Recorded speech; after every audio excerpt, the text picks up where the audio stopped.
Mega serial அப்படின்னு வச்சுக்கிட்டாலே வந்து கொஞ்ச நாள் இழுத்துட்டு தான் கொண்டு போவாங்க. கொஞ்ச நாள் இல்ல, சில வருஷங்களே கூட இழுத்துட்டு தான் போகுங்கிறது நமக்கு தெரியும். சிறகடிக்க ஆசையில அந்த முத்து, மீனா விஷயத்துலலாம் வந்து மீனா தனக்கா வந்து நிற்கிறது. நிஜமாவே சிறகடிக்க ஆசைப்பட்டு அவங்க பறக்கிறதுக்கெல்லாம் அவ்வளோ நாள் ஆச்சு. ஸோ அழகே அழகு சீரியல் இப்போ தான் ஆரம்பிச்சது அப்படிங்கிறதுனால நம்ம வந்து அதில் உடனே வந்து வேக வேகமாக கொண்டு போங்கன்னு கொண்டு போக முடியும் சொல்ல முடியாது. ஏன்னா மெகா தொடருது. ஆனாலுமே வந்து பார்த்தீங்க அப்படின்னா வந்து அழகுமதி, அழகு மலர். இந்த மலருக்கும் மதிக்கும் இருக்கக்கூடிய வித்தியாசங்களை நிறையவே காமிச்சிருக்காங்க. மலர் ஓடி போய் இந்த கல்யாணத்துக்குள்ளார வந்து இந்த வீட்டுக்கு வரவங்க, அதுவும் வந்து ஒரு கல்யாணத்தை நிறுத்தி இவங்க ஓடி போயின்னு பல பிரச்சனைக்கு அப்புறம் வந்ததுனால இந்த வீட்டில் இருக்கவங்களுடைய நல்ல பெயரை வந்து சம்பாதிக்கணும் அப்படிங்கிறதுக்காக வந்து அப்படியே எல்லார்கிட்டையும் ரொம்ப நல்லா ரொம்ப பதுசா அதே மாதிரி எல்லா வேலைகளும் செய்கிறது, நம்ம குடும்பம் நினைக்கிறது அப்படின்னு ட்ரெடிஷ்னலான ஒரு மருமகளாக முக்காலத்தில் இருந்தாங்கல்ல அந்த மாதிரி இருக்காங்க. ஆனால் அது சரியா அப்படின்னு கேட்டால் தனக்கு அவமரியாதை கிடைக்கிற இடத்துல, தனக்கு ஒரு சுயமரியாதை இல்லாத இடத்துல குரலாச்சு கொடுக்கணும். இதை சில விஷயங்களை நோ சொல்ல கற்றுக்கணும். ஆனால் அது எதையுமே பண்ணாமல் மண்டையை ஆட்டிக்கிட்டு இருக்காங்க.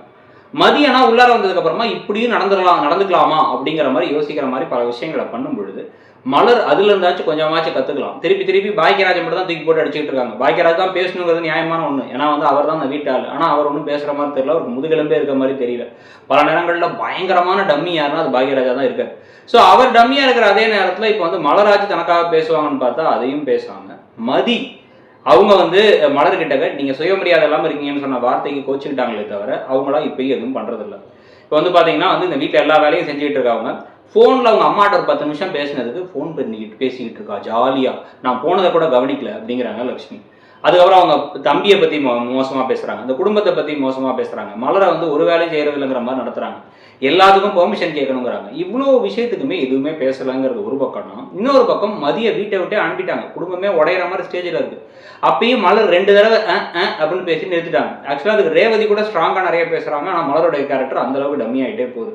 இதெல்லாம் மாற்றி அமைக்கிற மாதிரி இதுக்கப்புறம் கதை போகுதா, எவ்வளோ நாள் ஆகும், திருப்பி இங்கே மதி வந்ததுக்கப்புறமா ஏதாவது ட்விஸ்ட் நடக்குமா?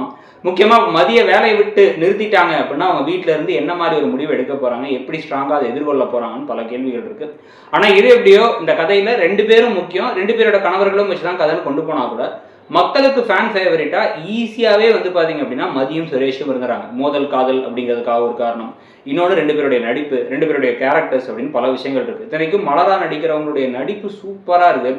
ஆனால் அவங்களுக்கு கொடுக்கப்பட்டிருக்க அந்த கேரக்டர் ரொம்ப டம்மியான கேரக்டராக தான் இருக்குது. பாக்கியராஜுடைய கேரக்டரும் அப்படி தான் கொண்டு போகிறாங்க. அவங்க எப்படி மாற போகிறாங்க, எப்படி வளர போகிறாங்கிறத பார்க்கறதுக்கு ஆர்வமாக தான் இருக்குது. நீங்கள் என்ன எதிர்பார்க்குறீங்க, இந்த சீரியல் எப்படி போகுதுன்னு நினைக்கிறீங்க? நீங்கள் இப்போ பார்க்குற சீரியல்லையே எந்த சீரியல் ரொம்ப நல்லா இருக்கு, புதுசாக வந்த சீரியல் எல்லாம் சேர்த்தாலும் எது உங்களுக்கு பிடிச்சிருக்கு அப்படிங்கிறதையும் சொல்லுங்க.